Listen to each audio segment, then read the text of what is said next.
Hello friend, আজকে আমি FOMO hash নিয়ে কথা বলবো। এটি হচ্ছে আহ, কি বলে টেলিগ্রাম ভিত্তিক একটি আর্নিং অ্যাপ। তো এটা হচ্ছে ক্রিপ্টোকারেন্সি মার্নিং করার জন্য নতুন একটি ব্র্যান্ডিং অ্যাপ, যেটি বর্তমান টেলিগ্রামে খুবই ট্রেডিংয়ে রয়েছে। তো এখানে আপনি কীভাবে কাজ করবেন সেগুলো নিয়েই কথা বলবো।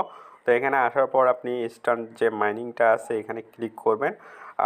ক্লিক করতে গেলে আপনাকে অবশ্য এখানে 150টা স্টার খরচ করতে হবে। এখানে যদি আপনার স্টার থাকে আপনি এটা দিয়ে আপনি মাইনিংটা স্টার্ট করে দিতে পারবেন। আর এখানে মাইনিংয়ের সিস্টেমটা জাস্ট এরকমই এখানে দেখলাম। তো এখানে আরও দেখবেন যে অনেক কিছু আছে যেগুলো করতে গেলে আপনাকে প্রায় স্টার খরচ করতে হবে। আর এখানে এনার্জি অপশনটা যেটা আমি দেখতেছি, তো এখানে আপনি রিফিল যদি এনার্জি করতে চান সেখানেও $100 স্টার লাগবে। আর ইনক্রিজ